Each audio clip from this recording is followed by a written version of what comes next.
intro goes? You know what?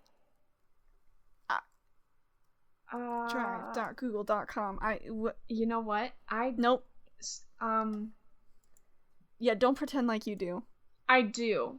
I think. Hold on. I'll do it for the both of us. Do the intro for Hi, both of us. I'm Ellie. And I'm Emma.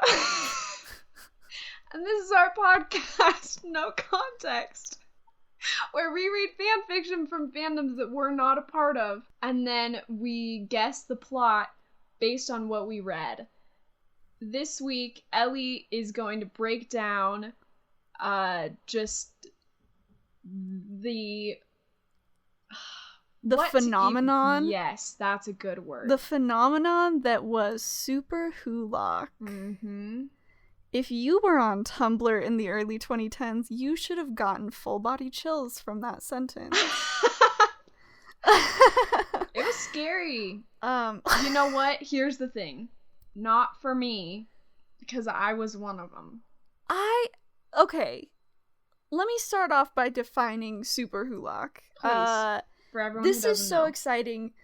So this episode is kind of a mix of introducing people to SuperWhoLock who don't know what that is, but also, a trip down memory lane for those of us who are well acquainted with the SuperWhoLock and the early Tumblr days. I guess my early Tumblr days was like the beginning, rise, and then fall of SuperWhoLock.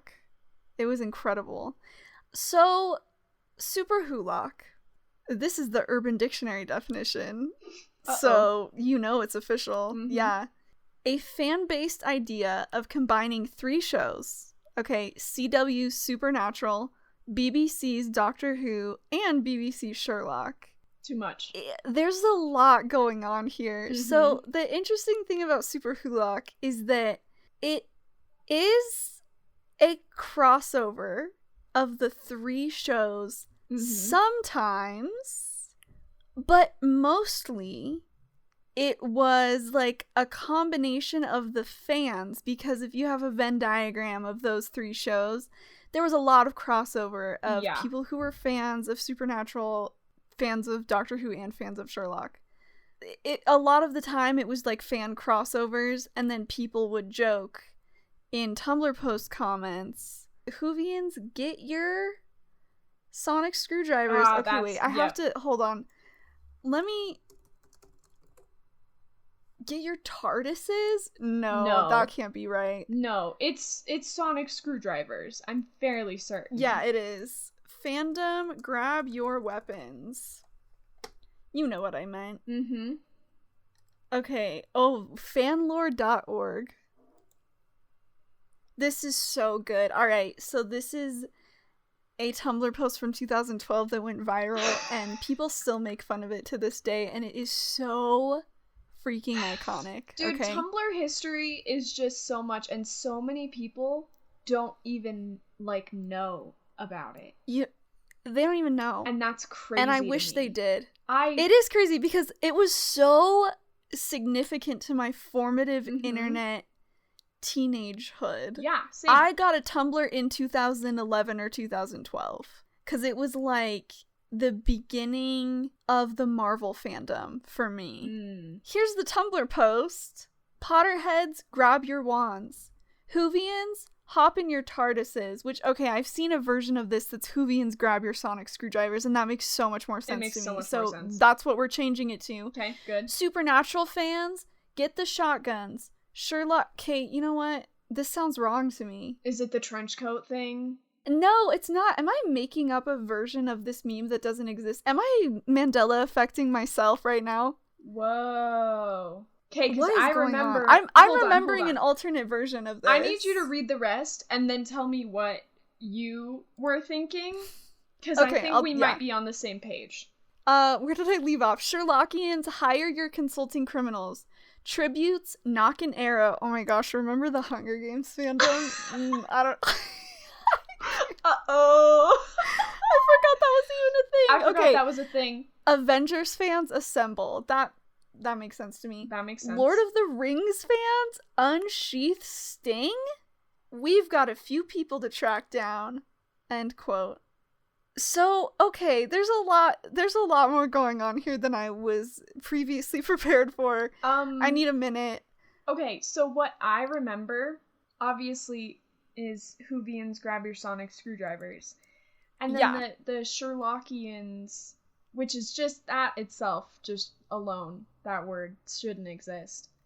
It should not exist. It's grab your trench coat or something like that. That's what I remember. Something along those lines. Yeah. No, you're right. Because Benedict Cumberbatch always be wearing that one coat. And the scarf. This meme is pretty cringe. I'm not gonna lie. And I'm not afraid to say it. Okay. Sorry, I know cringe culture is dead. Cringe culture meaning people making fun of cringe, which was very popular during the Tumblr age. Yes. In the, like, war between not only hipster Tumblr and fandom Tumblr. I don't even know what to call it. I don't want to call it, like, queer culture Tumblr because it is not representative of the queer experience. It was very toxic. The birthplace of rabies sexual is what I'm talking about. Do you remember Ellie, rabies I forget sexual? that exists all the time. Just all the time. And I don't like that you reminded. I have heartburn now. My heart hurts. I'm so sorry. You said rabies sexual and my heart hurts. Yeah, it's upsetting. I'll say it. It is. Anyway, yeah, SuperWhoLock, because they were the big three of Tumblr, fandom-wise, so many individual, Supernatural, Sherlock, and Doctor Who blogs. And I followed, and still follow, because I still have my Tumblr. I have multiple Tumblrs, actually. Me too. My Tumblr blog, before it was a Fallout fan blog, was, I don't want to call it SuperWhoLock because it wasn't exclusively that. I did reblog a lot of Doctor Who and Sherlock content, but it was a lot of Marvel also because I was really into the Avengers. The first Avengers movie specifically. And then, I don't know, the last, 3 years have kind of killed all semblance of enjoyment of anything for me. So I don't even consume Marvel content anymore. I don't because either. I'm like, what's the point? And you know what? So many people have gotten mad at me for this. But Say it. I don't like superhero movies. I love Iron Man. He's my favorite superhero. But just superhero movies are so boring to me. I'm gonna be honest, that's kind of why I fell off the wagon as far as Marvel goes. Boring. Because yes, they have different they're all the characters, same. they have different plots, but they all follow the exact same outline. Yeah, it's the same formula. It's the same thing, and I just don't want to watch the same movie, but one is with Chris Evans and the other one is with Chris Hemsworth. The other Chris. Or Chris Pratt. Although we have not like introduced Guardians of the Galaxy. No, I do too, because it's fun and it's different. Fun. It's different. Yeah. Okay, I'm sorry. We gotta take a detour. If you could fan cast Chris Pine in a Marvel film... Ellie, I'm so glad that you asked, because I was just thinking the same exact thing. We are so in sync, right? That's terrifying. That's so scary. I don't like that at all. But anyway, nervous. Answer the question. If I could fan cast Chris Pine anywhere. Yeah. Well, I'm not going to replace the Chris's. We can't swap them out. Of course not. You can't swap the Chris. Well, no, I hate Chris Pratt. I would fist fight him in a Wendy's parking lot if given the opportunity. That is hilarious. But, he's Star-Lord, you know? Yeah, he is. So, what's the point of recasting that? Yeah. No, there's no And point. how many Guardians movies are we even gonna get anyway? Maybe one more? Knows? Oh, you know what, though? Okay, Chris me. Evans, his contract ended, although they're saying he's gonna sign again. But his contract ended, so we might as well just bring in Chris Pine as the new Captain America. We already have a new captain. It's Bucky and the Falcon. The Falcon and the Winter Soldier. They're the new Captain America. Did you see Endgame? Do I remember any of it? No. No. Neither do I. I That remember movie it was literally too long. My favorite thing about Endgame, because there's only like 3 things that I specifically remember that happened in that movie. Mm-hmm. 1, Scarlett Johansson's absolutely awful wig. Terrible. Obsessed with that. Mm-hmm. And then my second favorite thing is that Endgame is just Apocalypse AU, because the world just ends unexpectedly because of the snap or whatever. That's just what superhero comics are. It's just like AUs on top of AUs. Yeah. Anyway, Chris Pine. Yeah. Chris Pine. I was thinking Spider-Man character, but I don't know who. Interesting. I don't know enough. You know what? I don't remember enough about Marvel to be able to cast him anywhere. That's the conclusion. You know what? That's that valid. Yeah, all I have is Spider-Man character. Ask me in 2015. Ask me in 2015. Okay, I'll time travel. Okay, ask me then. Whovians, grab your TARDISes. We're on our way. And go back to 2015 to ask Emma who she would fan cast Chris Pine as in a Marvel movie. Yeah, I don't remember enough about Spider-Man characters. I don't either. Spider-Man. But I would love to see Chris Pine as like another Spider-Man, because like we got, I don't want to say Big Daddy Jake Gyllenhaal on mic, but I just did. Already did. But I just did, so I'm gonna keep Big Daddy Jake Gyllenhaal. Did you see Spider-Man Far From Home? No. Okay, you would really like. Wait. Don't you love Tom Holland, or am I thinking of someone else? No, you love Timothy Chalamet. Or you loved him. I loved him. I don't know anything about him anymore. What's he up to? What's he doing? I don't know. Yeah, he's giving all of New York City chlamydia. Good for him.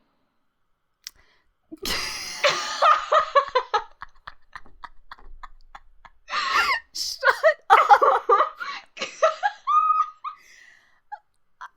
up.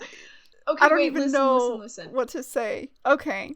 The girls, the very young, like preteen girls that are obsessed with Timothy Chalamet remind me a lot of the preteen girls that were obsessed with Benedict Cumberbatch. Yes.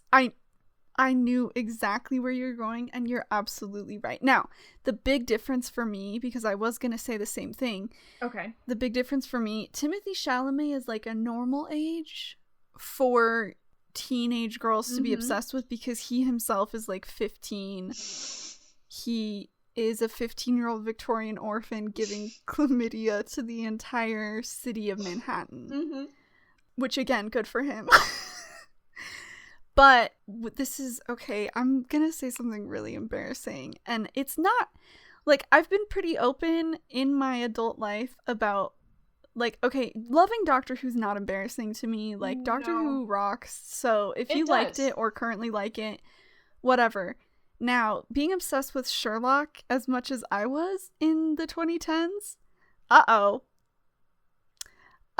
that's what I have to say to that. And yes, I was in love with Benedict Cumberbatch. And he is much older than me, which, to be fair, my track record for the men that I've been attracted to, the celebrities especially, significantly older than me. What does it mean? I refuse to analyze that about myself.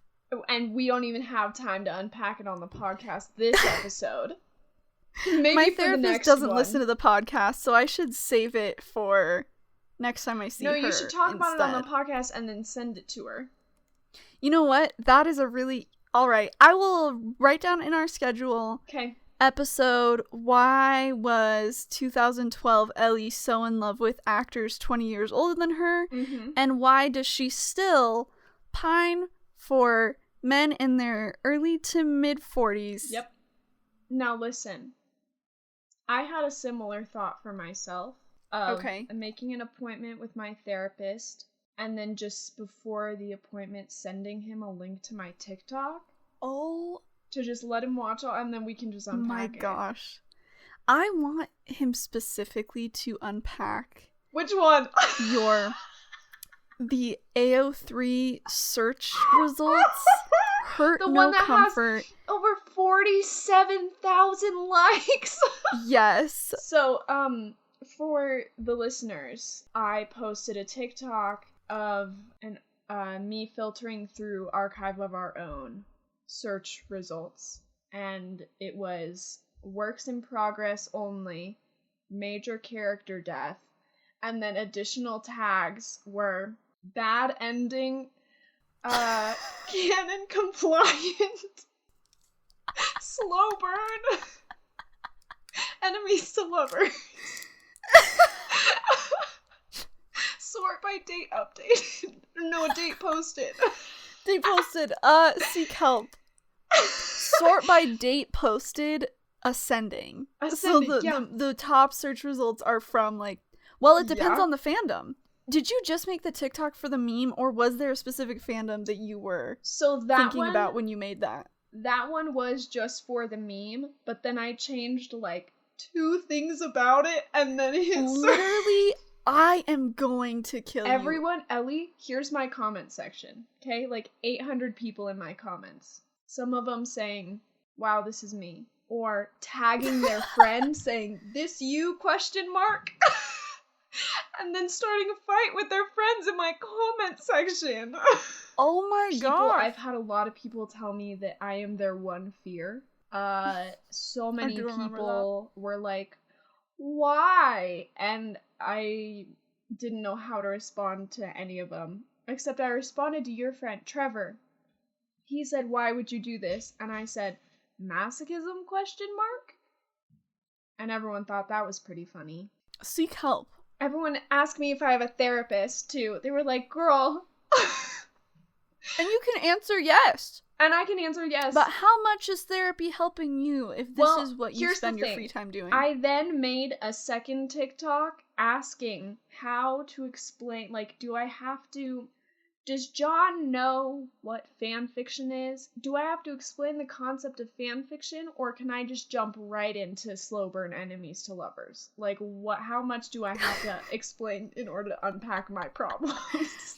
Okay, yes, I had the same problem because my therapist... We're just never going to talk about it. A couple months ago asked me how I was doing and how I go to therapy every 2 weeks now. It's not every week. I graduated to every 2 weeks about a year ago. Graduated. She was like I graduated, yeah. She asked me how I had been doing, and like the last 3 days had been spent in quiet emotional contemplation because you're gonna hate this. Oh no. I read, get ready, a Pokemon fanfiction. Okay. That made me cry. Ellie. Like, fully crying. Not even, like, tearing up a little bit. Like, was it Leon? Down the face tears. Was it Leon Pokemon? It was an OT3 Leon, Raihan, and Piers Pokemon, which is a very popular ship. Those names. That is so fun. Yeah.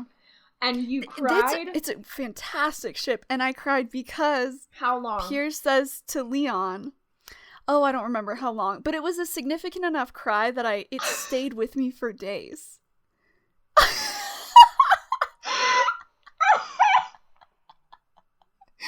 Do you want to hear the line? Piers was talking to Leon about adjusting to being in a relationship because Piers had previous relationship trauma that made him react to really minor arguments in a very aggressive and significant way, which so I cried that time when he was describing his reaction to things because Emma, that is exactly what happens to me. Oversharing on the podcast. Maybe you should send this to your therapist.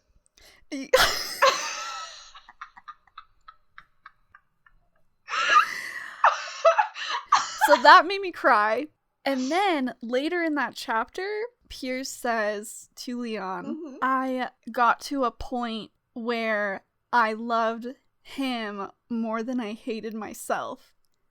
And I started crying. See, it's powerful. I should probably, but the problem is, how do I explain to my 50-year-old therapist, first of all, what fan fiction is? Yep. Second, acquainting her with Pokemon. Oh, Ellie. I'm not going to explain all that. I'll just be like, I was reading this thing about relationships, and the character said, I learned to love him more than I hate myself, and I started crying. What does that mean? Okay, so you know how therapists also have therapists? Of course. Emma, I've watched Hannibal.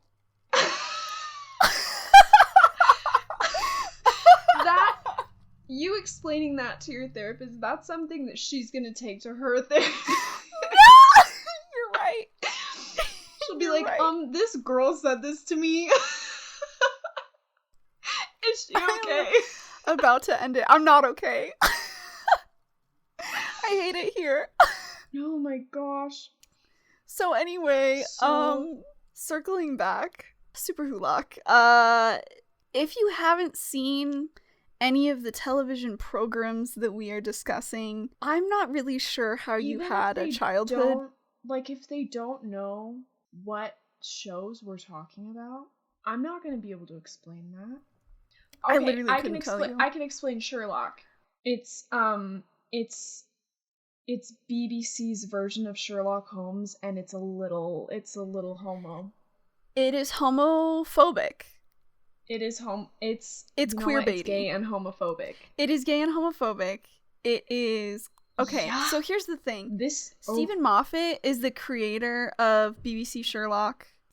Stephen Moffat is also a writer on Doctor Who. Doctor Who, I can't even begin to explain. There's nothing. There are about 400,000 people in Doctor Who, so if someone showed up in a Doctor Who episode, who knows? It might have been me, and I wouldn't even know. I wouldn't even be able to tell you. There's too many episodes. Did I show up in an episode of Doctor Who? Can't remember. Literally cannot remember. I kept up with Doctor Who all the way through Matt Smith, and then I fell off somewhere around early Peter Capaldi. Oh, I love Peter Capaldi. I like him too, but I don't know. Just somewhere in the middle is where I dropped out. I kind of want to get back into it because Stephen Moffat left. Can we watch it together? Oh, that would be so fun. I need a break from anime. I don't. I know you don't, and I knew you were gonna say that, but I'm just letting you know I need a break from anime. Because anime fandoms are literally ruining my life. It's Tumblr too. Hilarious. TikTok is becoming Tumblr too. It is, and it's really overwhelming. And I know it's so stupid, but anyone who's on Tumblr in any millennials on Tumblr in the early 2010s should know what I'm talking about when I say, Tumblr flashbacks.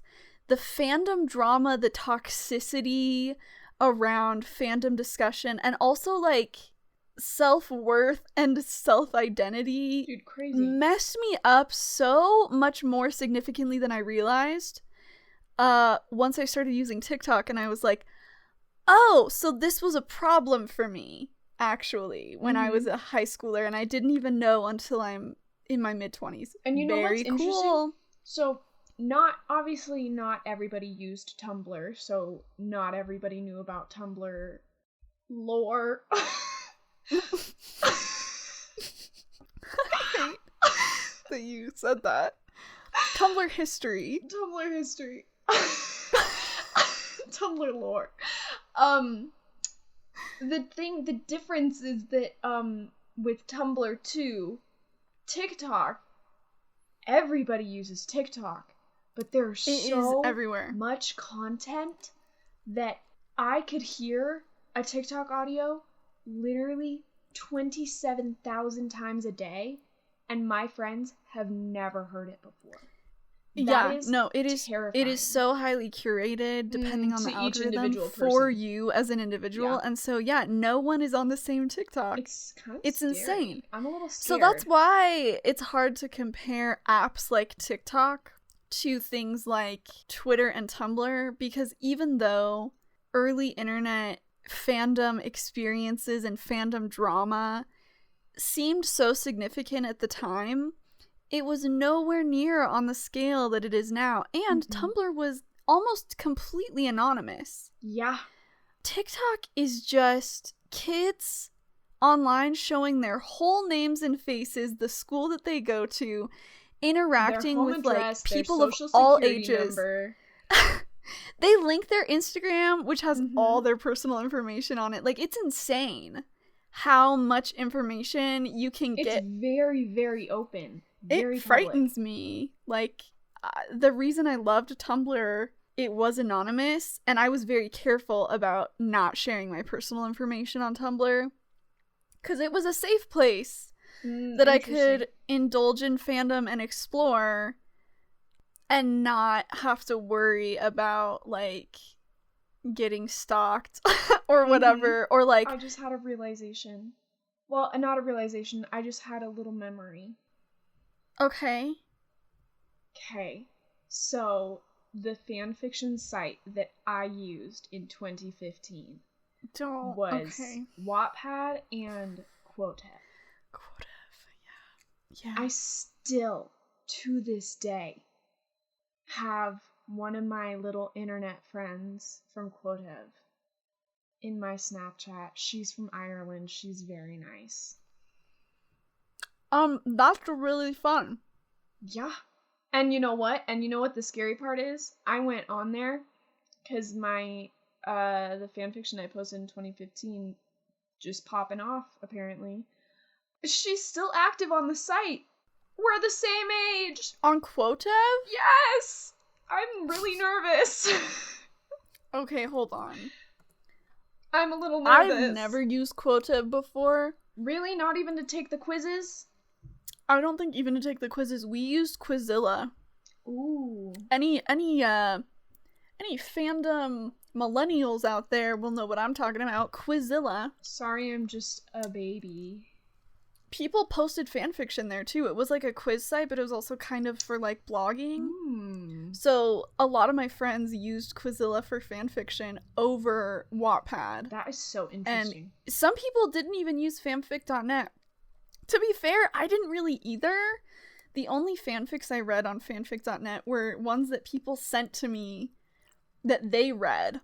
And were like, I loved this. I did read Sherlock fanfiction on fanfic.net. I'm a better person because of it, because the fanfic on fanfic.net was so difficult to find and like navigate that as soon as AO3, as soon as I found out what that was, I was like, bye, and I never looked back. AO3 supremacy.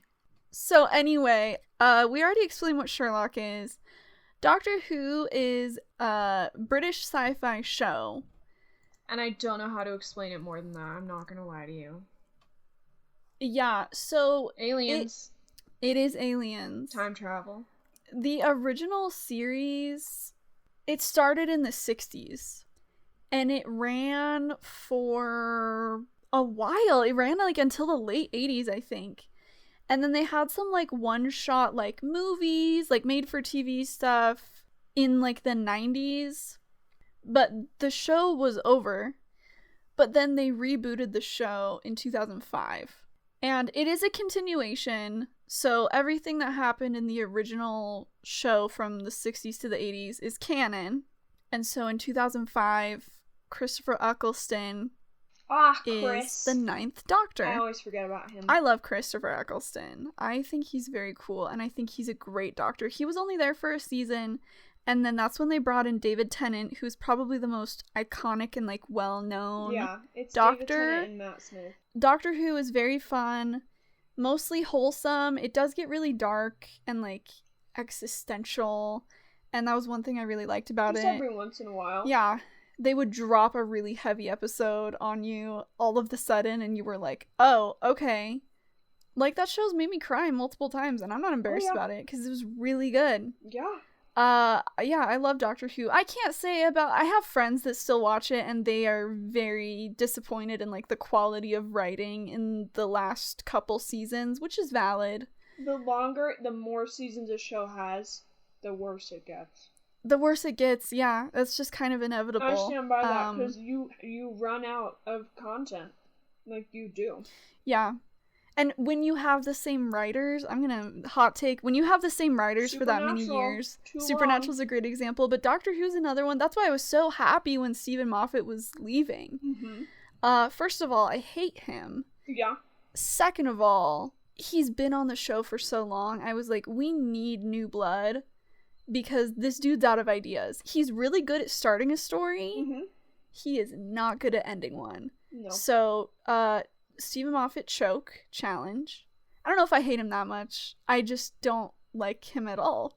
Because of Sherlock, actually. Yeah. Which I'll get into. But anyway, that's Doctor Who. It's really fun. It's very wacky and very campy. But it knows exactly what it is. Well, until later seasons. I think in the Matt Smith seasons, it takes itself, like, way too seriously sometimes. I'm like, dude, this is a show about, like, an alien dude that... Yeah. Every time he dies, he gets reincarnated as a new person, even though he's still the Doctor, and he flies around in a time-traveling phone box. Like, are we gonna take this seriously, really? Because you shouldn't, because that's embarrassing. It's so silly. But that's why we love it, is it's silly. So when they ignore the silliness, I'm like, calm down.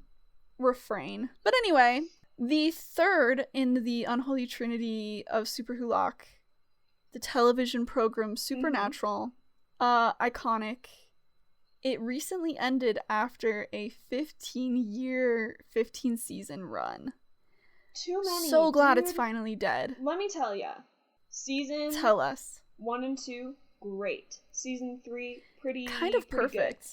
Season 4, I liked it because I liked Castiel.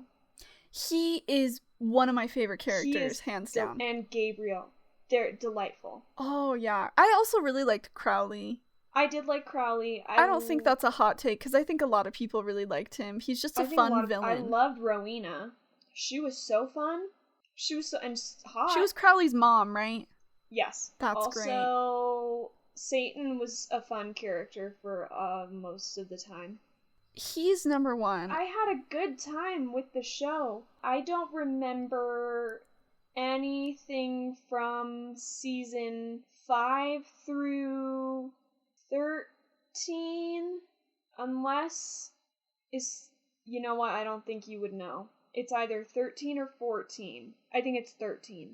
It's like post-apocalyptic because they're in a different universe where Bobby and their mom is alive. Oh yeah. And they have the Antichrist, whose name is Jack, I guess.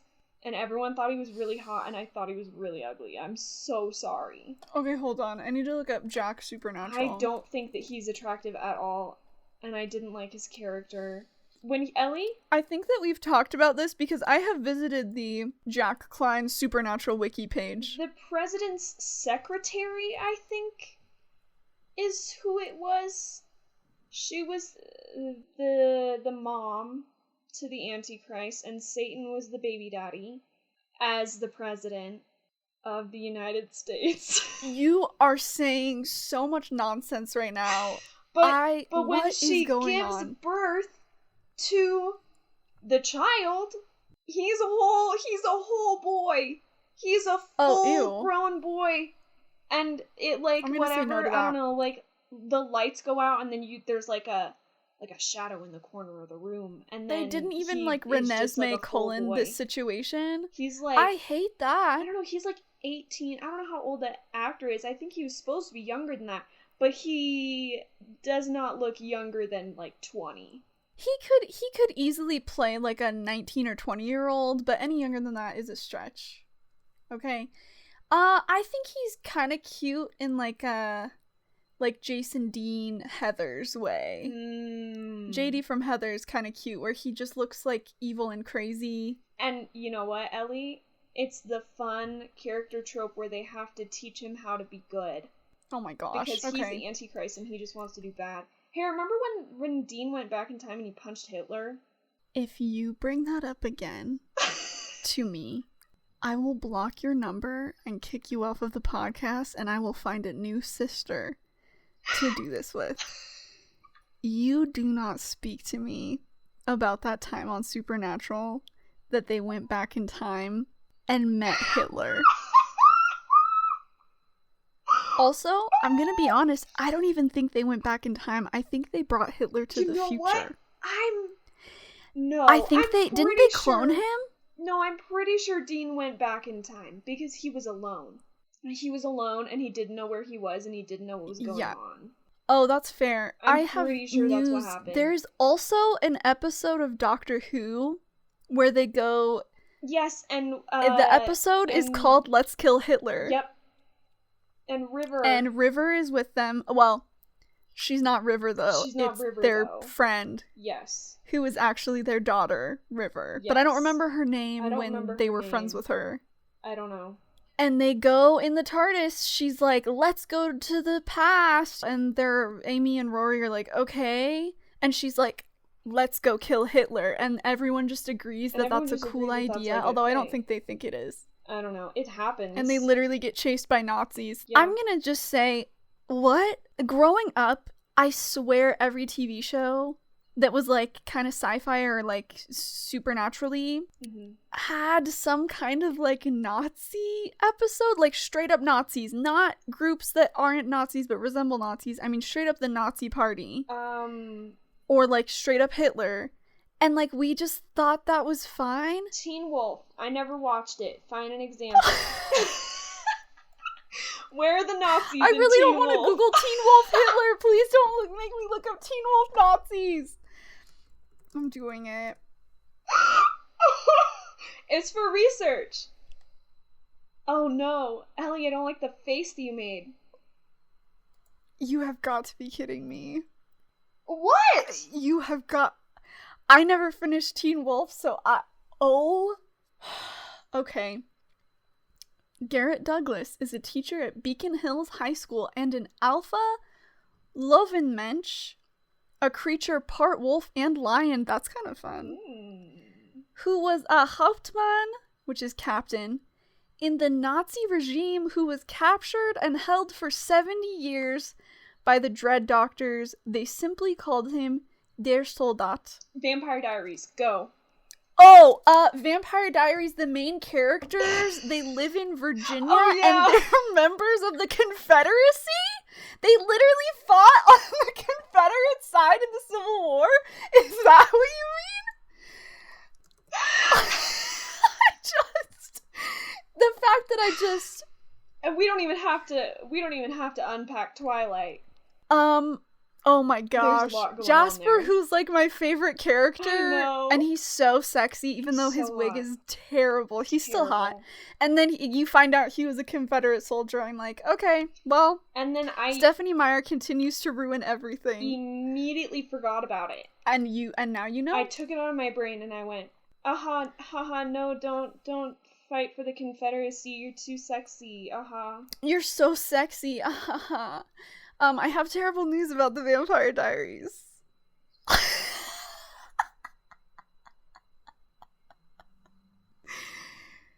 So there were several Vampire Diaries spin-offs. The originals. One of the spin-offs, there was the originals and then Legacies came out more recently. But the originals was that vampire group, right? That were all trying to kill Elena, probably. I don't know. I feel like that's what everyone was always trying to do. That are Nazi vampires. No. So... Okay. I hate it here. Dude, why? That's what I'll say. So that's what I'm saying. I'm not wrong. I'm not making that up when I'm saying every show that was like sci-fi or supernatural genre literally what is going had on? a Nazi storyline for no reason, and we're like fine with, I don't know, but the fact that these shows that are so like campy and also casual are like, by the way, here's literally Hitler. Excuse me? Imagine growing up as a Jewish kid and seeing Hitler in like every sci-fi show that you watched growing up. And then they're like, oh, but it's okay because we killed him. Or because Dean punched him. So he got what he deserved. I don't think so. Rory locked Hitler in a closet, so reparations. Brother, let me tell you. No. Calm down! That's a lot. What is going on? Anyway, so, those are the three fandoms. SuperWhoLock. Sherlock did not have a Nazi episode. Right? I don't think so.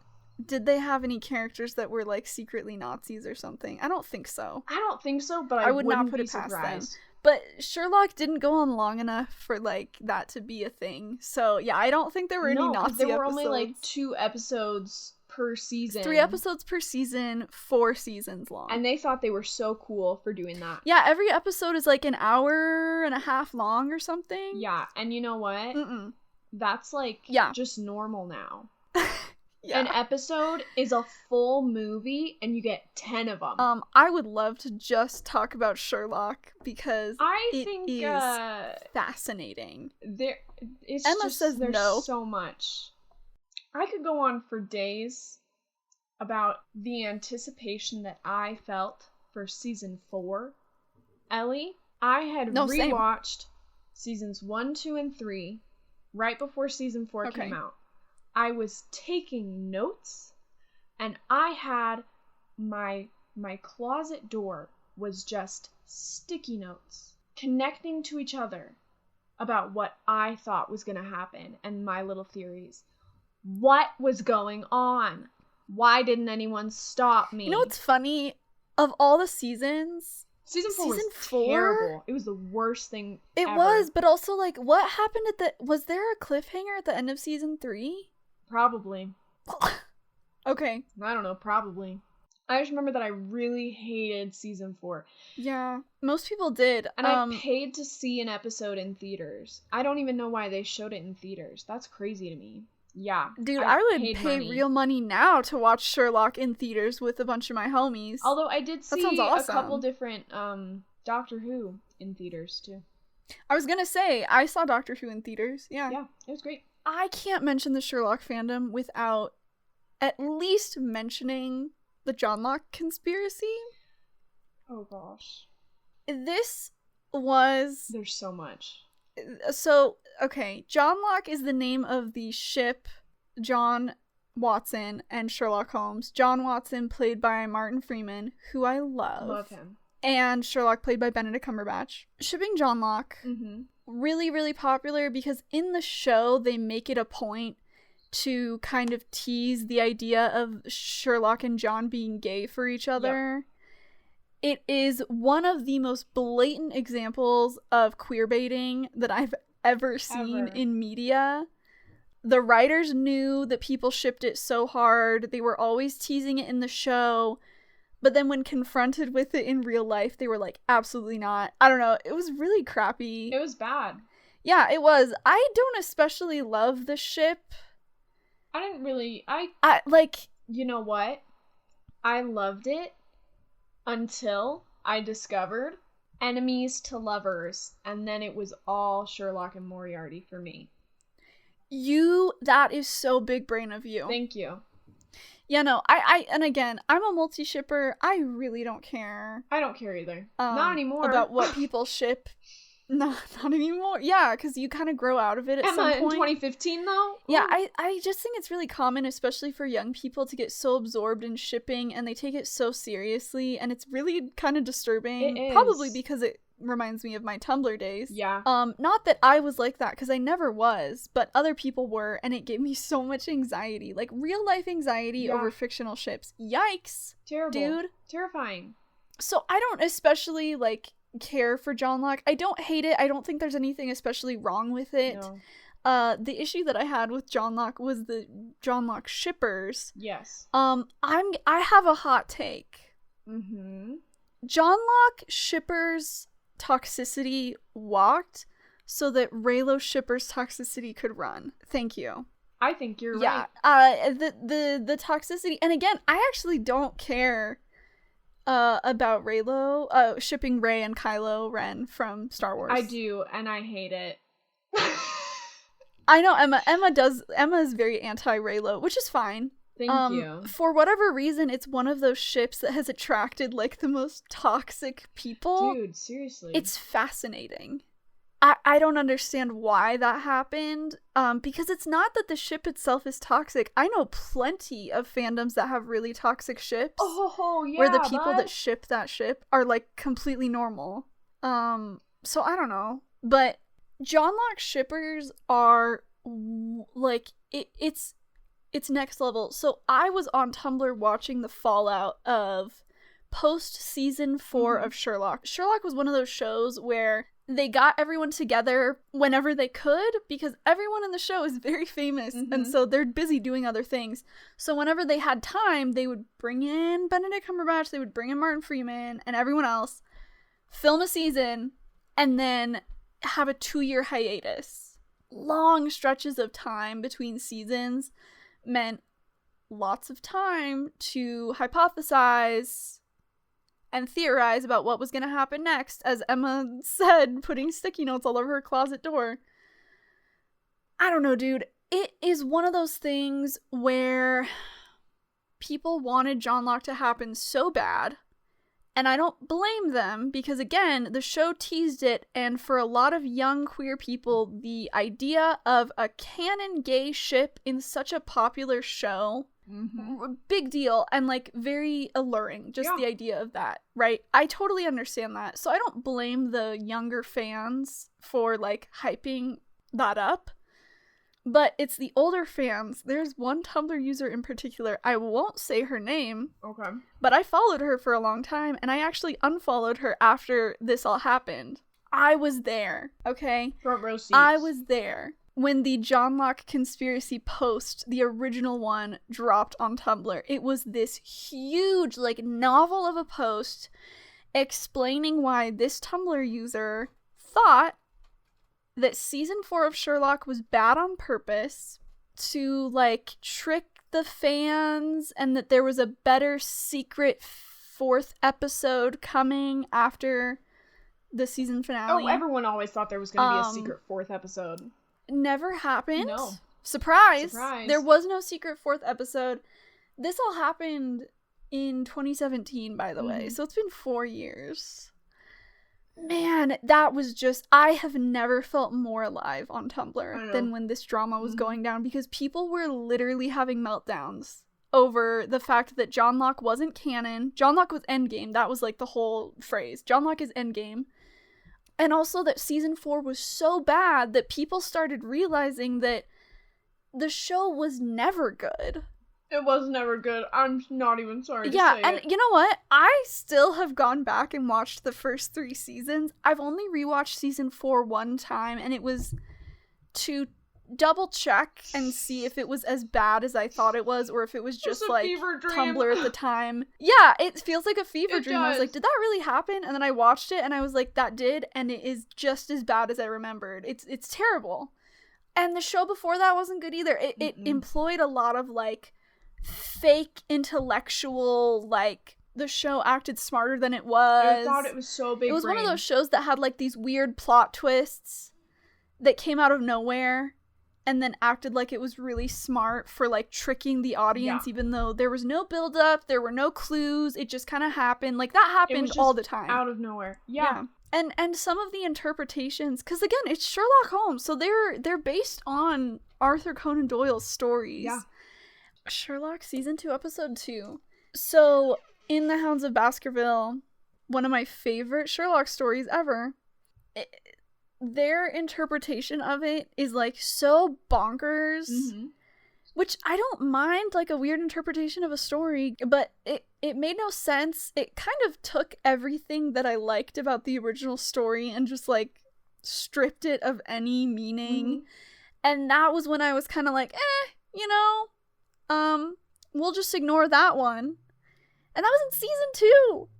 And then season 3 happened when they introduce Mary Morstan, John's future wife. The fandom hated her because she was getting in the way of their gay ship. Yep, I love Mary. I think she's real so life fun. Misogyny. Like, what's her name? Amanda Abington, who is a huge transphobe. So, like, I actually, now that I know that she's a huge transphobe, so she got, like, harassed off of Twitter by John Locke shippers. Like, no joke. She had to tweet out about it and be like, I'm leaving Twitter. Now she's a huge transphobe, and I'm like, you know what? I don't feel that John bad. Locke shippers maybe had a point. Yeah, maybe they had a point. I don't feel that bad. Maybe they had a point bullying a transphobe off Twitter. But anyway, Yeah, so the fallout from that was so significant that like people like lost their minds, they deleted their blogs, they were like doxing people and harassing the writers and coming up with these insane theories. I don't know, it was wild. So I don't really miss the Sherlock fandom. Oh, I don't, not at all, no. Not at all. Yeah, the attitude of the Sherlock fandom was like fake smart, like pretending we're more intelligent than we are, making comments about being like a high functioning sociopath was a line that Sherlock says in like the first episode. Yeah. Because he's so quirky. He's not like other girls. He's so quirky. Everyone, all these little preteen girls, they were just so horny for that. Ate it up. Yeah, dude, I loved that show. And you know what? It's still, the first 3 seasons still have a soft spot for me. Season 4, it didn't ruin the show for me because it was already on the decline. Mm-hmm. But I was like, yeah, this is never... But you know what? I'm going to be honest. If a season 5 comes out, yeah, I'm watching it. Okay. Like, how could I not? I'm going to have you give me a little report. Yeah, I will. You know what? If a season 5 of Sherlock comes out, we'll do an episode on it, and I will... I need you to do a breakdown for me, or try to convince me to watch it so we can do a breakdown together, because I just don't care. No, season 4 was so bad that most people, like, gave up on it completely, which is so valid, because it was terrible. And that was when, again, a lot of people realized, wait, this show's always been bad. This was never good. But we got tricked into thinking that it was good because we were all 15 and now we're all, like, in our 20s. And we're like, oh. I had some of my online friends. I'm pretty sure I had to block one of them because they kept harassing me. I said that season 4 was bad and that I didn't really like Sherlock anymore. And then I got harassed on Quotev by my little internet friends. I know. They were like, these Sherlock stans came for me. That is so whack, dude. Dude, crazy. Wow, yeah, no. Sherlock stans, it was whack. And, like, not even Doctor Who fans were that hardcore. I don't even think Supernatural fans were that hardcore, because by the time you get to, like, season 8 of Supernatural, halfway through the show, a lot of people realized, like, this isn't that good. No. But they had been in it for the long haul already for 8 years, so they're like, might as well keep going. Why I watched up to season 13 is because I was like, well, I might as well. And then... I'm so sorry. You know what? That's might tragic. Have watched season 14. I don't know. But I definitely have not seen season 15. But I have seen the Destiel. Did you watch the last? Of course I watched it. Of course I watched it. I guess I watched part of it too. I laughed so hard. Ellie. It was terrible. Misha Collins. You know, no, I watched the Love Confession too. I did not watch the whole episode because who has the energy for that? No, just the scene. But like Misha Collins is out here putting in the work. He's acting for his life. He's crying. Yeah. He's doing his job and he's doing it well. And then known homophobe Jensen Ackles just looks absolutely disgusted. What? Yeah. That was the weirdest. Okay, wow. For people that don't know what we're talking about, season 15 of Supernatural ended at the end of last year, right after the United States presidential election. It was a crazy month. November was whack. November 2020. That was crazy. So people shipped Destiel, which is Dean Winchester is one of the main characters. He and Sam are brothers and they're demon hunters. And then the plot after season 3 and 4, just, like, what's even happening anymore? You know what? I don't know. Season 4 angels come in, and Castiel is an angel. Yes. And I love him. And I got harassed by a lot of Destiel shippers, too. Even though I was a Destiel shipper. The internet was a mistake. That's all I have to say. What's going on here? Literally. But anyway, in Supernatural, it's like, the first couple seasons have a very Monster of the Week formula, so every episode is like a different scenario, different town, or different characters, or whatever. Past that, there's supposed to be a plot, and I don't know what the plot is. There's supposed to be one, but there just isn't. They're looking for their dad. But Ellie? But not for all 15 seasons. They're looking for their dad for like the first 2, 3, 4 maybe. Yeah, because, like, the show was supposed to end at season 5, right? Oh, yeah. and then Dean dies. Because the world ends. Dean dies so many Many times, it's, like, not times. even funny. The first time Dean died, I don't remember what exactly happened, but I do know that Castiel dragged him out of hell. I do remember that, yeah. Which is a little gay. Which is a little gay. Their relationship... Dragging my homie out of hell because we're just, like, two hetero guys. Just what homies do. Like, okay. Like, Supernatural is a great show for people who like queerbaiting. And if they want to see... So Sherlock fans. If they want to convince themselves that either Dean and Castiel are in love, or Dean and Sam, the brothers, it is very easy. Wincest is what, like, the second most popular ship in the fandom? Because Ellie, I don't know if you remember this or if you watched this scene, but also in the last episode of Supernatural, Destiel, everyone was like, Destiel is canon, because Castiel confesses his love for Dean, and Dean looks absolutely disgusted, and then Castiel gets dragged into the void? Literally dragged into the, swallowed up into hell. Except it's not regular hell. It's not regular hell. People were jokingly calling it super hell. It's super hell. But, like, it's literally super hell. And then... Yeah. And then there's a scene later where Dean and Sam are holding each other's faces and touching foreheads. And so everyone is like, wow, we got Destiel and Wincest. Or, like, the Wincest shippers got more than Destiel did. They got what they wanted, but we didn't get what we wanted. That was the whole joke. But Destiel didn't. Yeah, no, it was horrific. Funny. It is an absolute disaster. What is even going on? Yeah, those last 3 episodes were absolute nonsense. Ellie, I could talk about the character dynamics between Dean and Castiel, and then also the other ships that people throw in there, like how everyone shipped Meg and Castiel, and I didn't really like that because I was not a multi-shipper. I could not accept that. I was gonna say, Meg just seems like a lesbian to me. You know what? I'm pretty sure she is. I don't think I could ship her with a man. No, I think that's wrong. I think it's wrong to ship her with a man. I think it's wrong and illegal. And you know what? I think it's wrong to ship Castiel with a woman. You know what? Both are bad. Yes.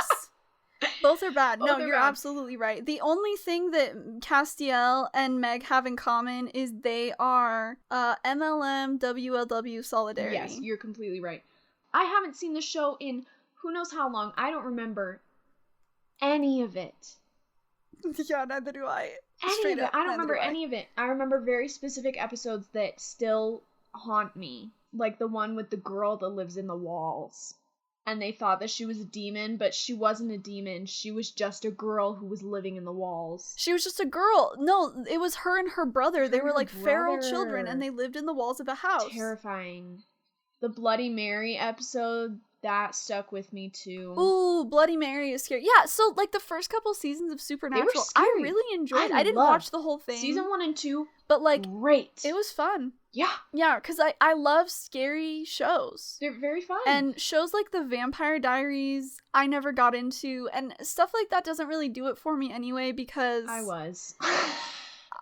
I know you were, and I don't want to look at you, so I'm gonna look away. You know what? This whole, just all the shows within that whole let me clarify. Any show that I watched and was fully enamored with, probably not very good. Doctor Who still whips, so we'll leave that one out. Well, okay, so I started watching Doctor Who when I was like 14, I think. Okay, yeah. Maybe 15. And I watched it up through, like, my freshman year of college, because I had, like, multiple Doctor Who posters on my dorm wall. Yeah. And I had a shirt, I had, like, a Doctor Who, I still have it, it's the Angels Have the Phone box. That's fun, I have one with David Tennant's face on it. Wait a second. Okay. Oh my gosh, you do! That's like, right! Oh my gosh. It's like nice art of the Doctor, but it's just David Tennant's face. And I have it. Wow, okay. Mm-hmm. That's, yeah. I don't even think I bought it. I think someone gave it to me. Yeah, the Angels Have the Phone Box shirt was given to me as well, but the thing that's funny about that is the Angels Have the Phone Box is a line from the show. Mm-hmm. I am pretty sure, because there's an episode where weeping angels, which are these stone angel statues. They're so cool, dude. They are covering their eyes with their hands, and they move, but only when someone isn't looking at them. So, like, the episode that they're introduced in is called Blink. Scary. That episode is amazing. It is an amazing, like, if we're measuring the Doctor Who episode against other good television, it holds up. It does. But the Angels Have the Phone Box was a common SuperWhoLock thing because of the Angels in Supernatural, Castiel being the most popular character who was an angel.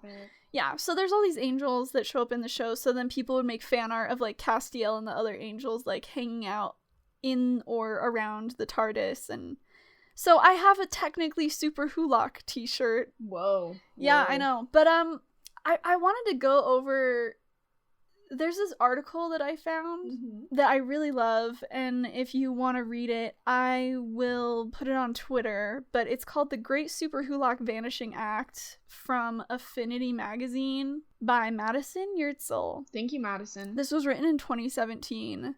Pretty much goes over the history of the SuperWhoLock fandom and, like, their rise and fall. They were seriously everywhere on Tumblr. Like, inevitably you would go to a Tumblr post and somewhere in the replies would be, like, a Supernatural gif on something that had nothing to do with Supernatural. And my favorite thing is immediately underneath it, someone would have reblogged it and said, I'm on mobile and it's not loading, but I bet you $100 that's a Supernatural gif. And it always was. Yes!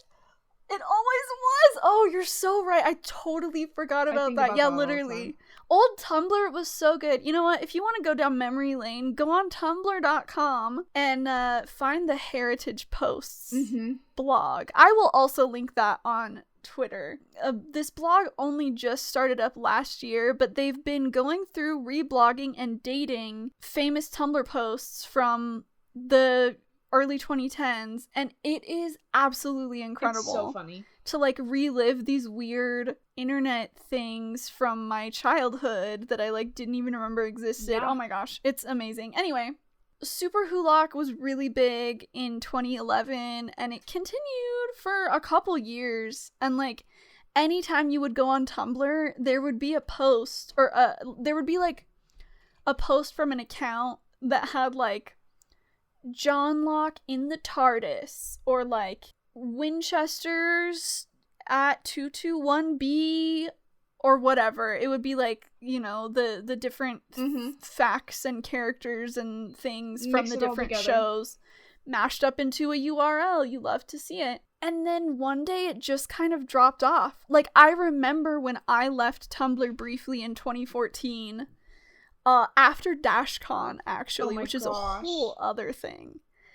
I think there were a couple things that this article mentions about, like, what could have possibly led to the downfall of SuperWhoLock. So, one of the biggest things was that the fandom was super annoying, always hijacking posts that had nothing to do with SuperWhoLock. Yep. Like Emma said, the Supernatural gifs literally everywhere, and people being like, SuperWhoLock do not interact on their blogs, or, like, blocking people that have SuperWhoLock URLs. It's really like, they're so annoying, and I totally remember that. It's so valid to hate the SuperWhoLock blogs because they were everywhere. Another thing that was really common and, like, problematic was Destiel and John Locke, two ships of men being shipped together, so, like, two gay ships, was literally just, like, the most blatant act of fetishizing gay men. Dude, literally. Ever. Oh, Destiel and John Locke forever were, like, top tier, just garbage. John Locke is also a really good example of people who can't understand the concept of just because two men live together does not mean that they're gay for each other. And people did not understand that. No. And some people still don't. But we talked about this in our Haikyuu episode, which, by the way, recently passed 100 listens. I know, I just looked. It's at, like, 110. Yeah, it's at, like, 110 as of today, which is really exciting. Dude. That's so exciting because it's so long. I don't even think I've listened to the whole thing. Yeah, it is a very long episode, and I have listened to it because I'm the one that edited it, but I haven't listened to it since I posted it, and I guess it struck a chord. So thanks everyone for contributing to that. Haikyuu is killing it. Anyway, we talked about this at the beginning of our Haikyuu episode, so if you only want to listen to that, just listen to our intro for that, and like maybe the first like 20 minutes, and then you don't have to listen to the whole thing. We were talking about anime specifically. It's a little bit different context in the West. Because especially in American media, there are so many great examples of strong male relationships that are fetishized and queer-baited by the writers themselves. I think John Locke is a fantastic example of that. I'd consider Destiel queer-baiting. Like, at the end of the show... Well, I mean, like, the love confession. The love confession... Castiel says that he loves Dean. He does. And that seems pretty gay, but that was after 10 seasons, because Castiel doesn't show up until, season 4? It's one of those things where, because the writers and the actors had been, being harassed and berated for 11 seasons. Yeah, mostly by the SuperWhoLock fandom. Yeah, by how they were queer baiting the fans and how, how terrible it was or whatever. And so they knew that this would give the show the views that they wanted. It would give some just a little piece of satisfaction to some people, but it's okay because they sent Cass to super hell, so it doesn't matter that it was gay because it's gone. And then they also killed all the other gay characters. Charlie, I'm pretty sure she died. She came back, I think, but I think she died again. She did die, and then she came back, but she might have died again. I can't remember. Charlie's a great character, though. I'm obsessed with... Rip to the Queen. I'm obsessed with her. Felicia Day. She is... my DMs are open. Seriously, she's stunning. Yeah, she's so cool. But anyway, I really love Dean and Castiel's relationship, and I think a lot of the instances of people being like, look, they're so gay, which you absolutely can interpret that way, and some of the scenes I would even interpret it that way, but it could also just be two men care about each other. Having a great friendship that they care about each other, and that's so rare. Yeah. It's either fetishized to make it seem like... No, you're completely right. Basically homophobic. It's making fun of things that are seen as potentially gay, basically mocking men for having feelings and making it like feelings are gay and that's like a bad thing. Yep. Or it's a totally normal, like healthy example of a male friendship, but it's fetishized by the fan base because of a lot of reasons. There was a lot of, like, ooh woo my gay boy beans about, like, Sherlock Holmes and John Watson. It's like, these guys are, like... And Moriarty. John Watson is oh my gosh, okay, yeah, that was maybe the worst one. Like, John Watson is a hardened, post-traumatic stress disorder suffering military veteran. He is not your little cinnamon roll. He's not your little cinnamon roll, dude. Sherlock is, like, a low empathy, like, just jerk who is also like smarty pants, world's greatest detective, sociopath, and Moriarty literally kills people. Literally kills people all the time. He literally just kills people for no reason. He's not your small bean. He's not your cinnamon roll. So, okay, one of the other things though about SuperWhoLock, besides the whole fetishizing male friendships and gay relationships by sexualizing male friendships. Yes. Which again, you can ship it. I think Destiel is a great ship personally. They have such a strong emotional connection that is shown very explicitly throughout the show that them ending in a romantic relationship, that makes sense to me. And like, it doesn't even have to make sense. You could just want to ship two characters for whatever reason you want. It's valid no matter what. The other thing about kind of I feel like you see this a lot in like death of a fandom. SuperWhoLock is not the only fandom that I've seen this happen to. The media that they are fandoms of is just like inherently problematic. Supernatural is a great example of this. Oh yeah. Supernatural killing off its female characters and also queer baiting. The queer characters. And killing off queer characters. Yikes. They love the bury your gays trope. Yeah, it's really concerning. And then, like, way more diverse shows that actually made an effort as far as representation. It made shows like Supernatural, Sherlock, and Doctor Who look really, like, bland and disappointing in comparison. So people's standards started raising, but the show qualities did not. And that goes for all three, because Doctor Who is another show that is, it's Stephen Moffat, so not a great track record.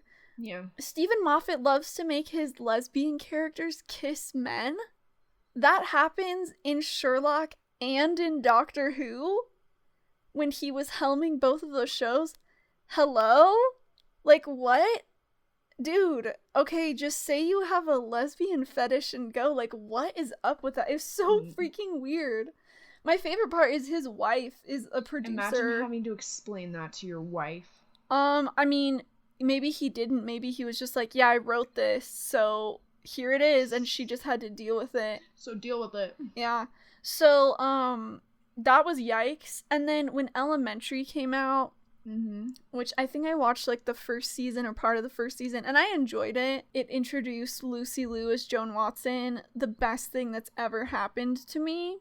And the SuperWhoLock fandom harassed her for being an Asian woman. I don't know. It's like the weird, like, the logic is completely lost on me. Like, what were people thinking? I can't. Yeah, and then I don't know if you remember, there was a Tumblr account called Your Fave is Problematic. Yes. And they would post celebrities, especially celebrities like that were popular in fandom Tumblr, and then basically do a breakdown of all the problematic things they'd done. Which is really funny. It's kind of funny. And I mean, most of the time, like, it was not. None of the stuff was lies, you know, like, it was valid, problematic stuff that these people were doing, but, that didn't really help. I mean, I would hope it would help the fandom, like, course correct, but I don't know. Yeah. It just added more drama. It was like gasoline on the fire kind of thing.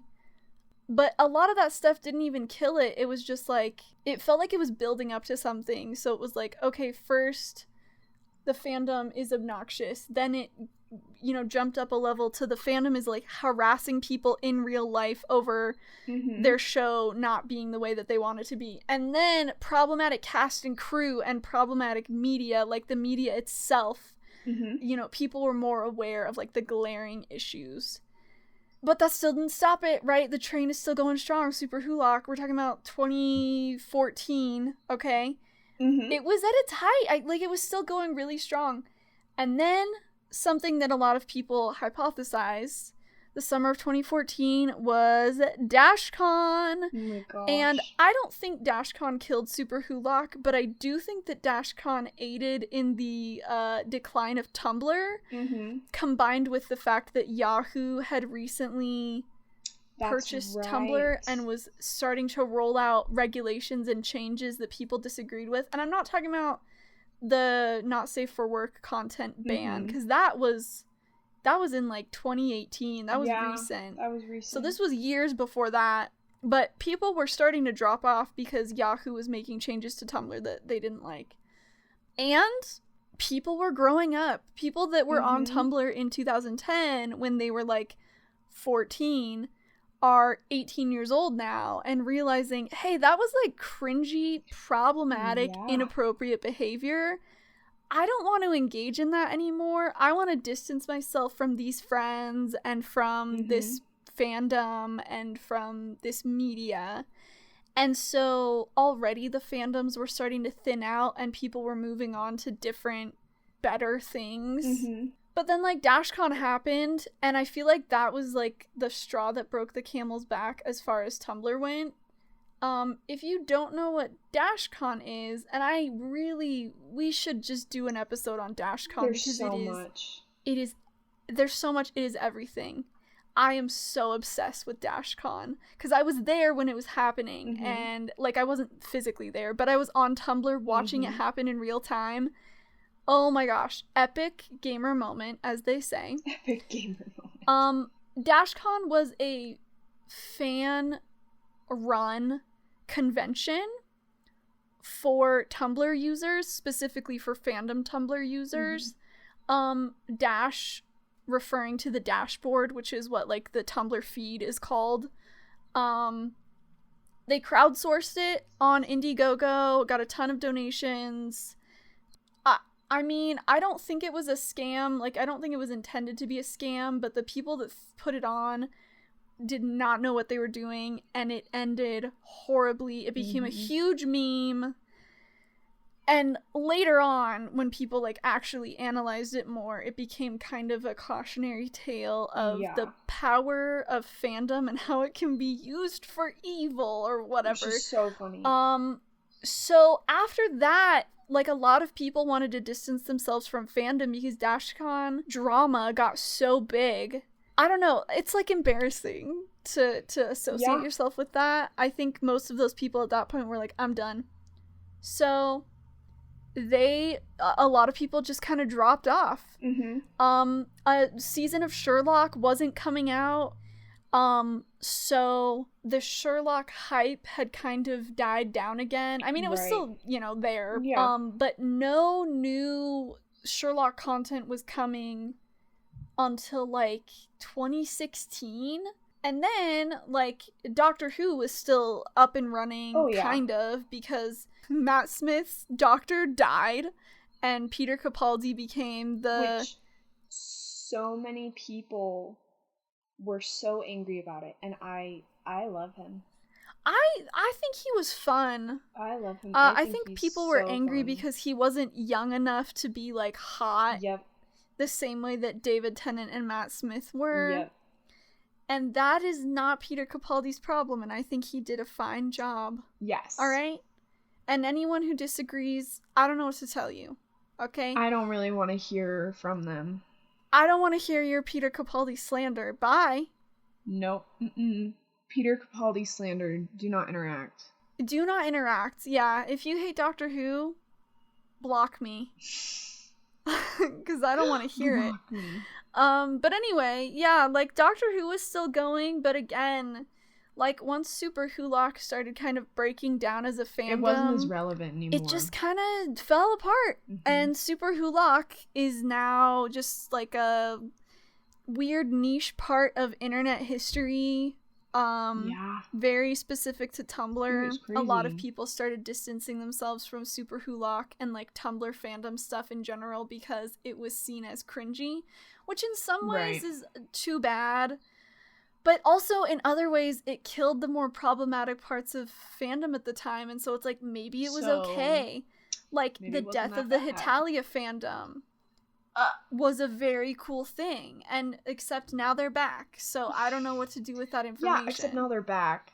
I'm a little nervous. I'm scared for my life. I don't know why. There's just this creeping fear constantly looming over me. They're just always watching somehow, some way. So, I mentioned earlier to Emma before we started recording, I did find a college thesis paper. It is 57 pages long. 57? You didn't tell me that. I mean, it's a thesis paper, so yeah, it's gonna be really long. Go to college. Yeah. Jeez. No. Okay. But, it is about SuperWhoLock. 57 pages. College thesis. Do you think they got a good grade? I hope that Dean Howard Short, who was getting a BA at the University of Central Florida in 2014, got a really good grade on this. I hope so too. Because he put too much time into that. Yeah, he was going for a Master of Arts, so I'm happy for him. So here's the abstract. This is so great. While subcultural research has always been a common focus of sociological research, this is poorly written. Sorry. I have to drag Dean from the University of Central Florida. Well, now everyone's gonna find him online and they're gonna tell him. They're gonna send this to him, they're gonna tag him in it, and they'll be like, hey, they mentioned you in their podcast, and he's gonna listen to it. He's gonna listen to all 2,000 years worth of it, this episode 2,000 that goes on hours forever. of this. Yeah. And just you to know hear... what, Dean? I'm gonna be honest with you, Dean. I love this subject. I think you've got some really interesting ideas here. Please, like, run this through Grammarly. That is exactly what I was thinking. If you're not gonna go to your college's writing center and have someone edit this for you, at least, dude, there's a browser extension. Was there one in 2014? Actually, now that I think about it, because we are time traveling right now, probably not. So I'm gonna say maybe not. Take this to the writing center. Get it edited down. I understand you probably had, like, someone get me in touch with Dean. I want to have a conversation with Dean. Can we get Dean? Dean as a guest on our podcast? On the podcast? I'm legitimately gonna make a note. I want to find this guy. I want to invite him on our podcast. All right. If we ever do a SuperWhoLock 2 Electric Boogaloo, I will find Dean. I don't even care. I don't even care what we talk about. I just want to speak to him. I just want to know what's going on. I just want to know what's going on. Yeah. So, okay, back to the abstract. Most such studies focus on deviant subcultures. This has led to a glut of information on countercultures and criminal subcultures, but relatively little study of less visible subcultures. While there is a great deal of research on the sociology of sport, including sport fandom, there's very little on other fandom subcultures. While this makes sense, as they are niche subcultures, the popularity of formerly niche entertainment is expanding rapidly. Much of this fandom renaissance owes its existence to the internet and its ability to bring geographically separate individuals together into communities of interest. This exploratory study examines a particularly niche fandom, the crossover fandom of Sherlock, Doctor Who, and Supernatural on Tumblr, a popular microblogging site. Though the site lacks tools for formal organization of such groups, it nonetheless gave rise to a unique fan subculture. Through a content analysis of posts sampled from the SuperWhoLock tag on Tumblr, this study attempts to understand both how subculture manifests in a social blogging setting and what the reason is for the creation of this particular crossover subculture. Results show that subcultural markers such as image, argot, and shared values can be found online, though in necessarily different forms. The results also suggest that shared values strongly contributed to the creation of this crossover fandom and may be stronger contributors to fandom community creation in general than expected. Isn't that interesting? I've found that fascinating. You can find this if you just Google SuperWhoLock. This shows up on like one of the, like, either the first or second page. I did not have to dig to find this. Yeah, love it. So thank you, Dean. Love that for you. Yeah. Also, is Dean anti-SuperWhoLock, or was Dean a SuperWhoLock? You know what? Why not both? Whoa. Because that's me. Whoa. You know what? I understand that. I was SuperWhoLock. Technically, I didn't watch very much Supernatural. I know enough about it, but only because I was on SuperWhoLock Tumblr. But I was very into Doctor Who and Sherlock. But I didn't care for the crossover aspects of, you know what, Supernatural with the other two shows. I didn't either. Because the Supernatural did not fit the vibe for me. However, I don't know if you remember this, there's an edit that still exists because I found it the other day, that someone made of the Doctor inviting Sherlock into the TARDIS. Have you seen that? Yes. Do you remember that? Yes.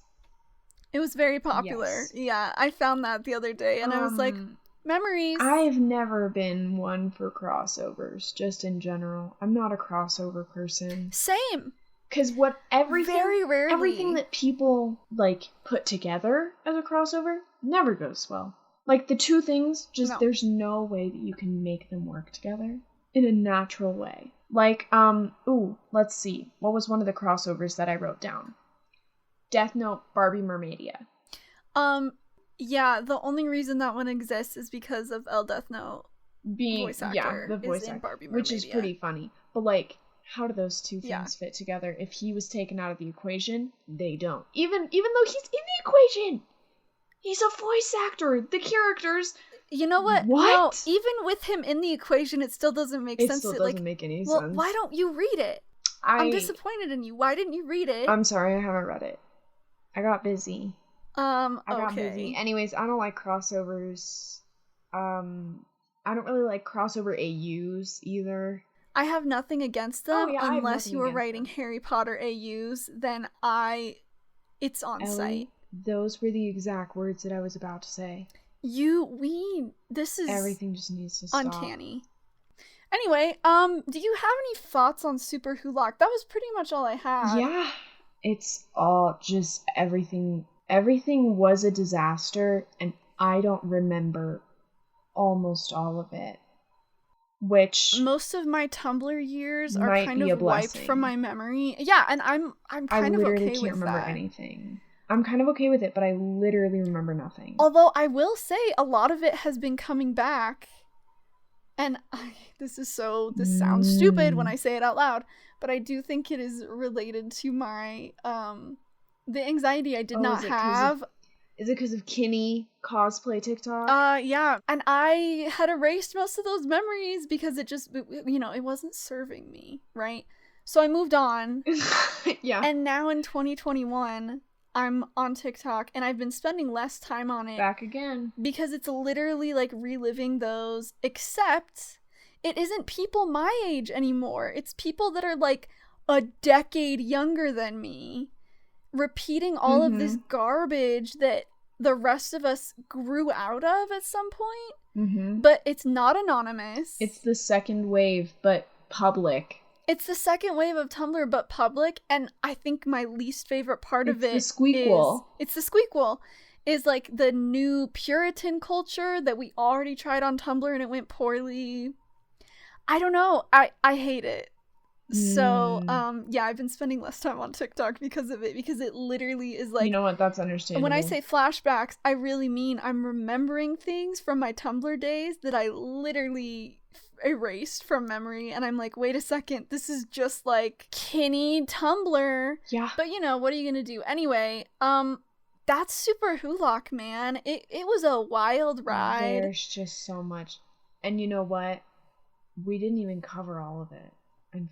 There's just more and more, and there's always gonna be more. It's terrifying. Yeah, honestly, like I don't think one person or even two people on a podcast with all the hours in the world could handle it. Yeah, SuperWhoLock is I mean, wildly cursed, but a disaster. There are parts of fandom culture that I kind of miss, and I've been reliving that through the pandemic. And again, I know I'm not the only person that has kind of regressed back to my like childhood interests so hard. Yep.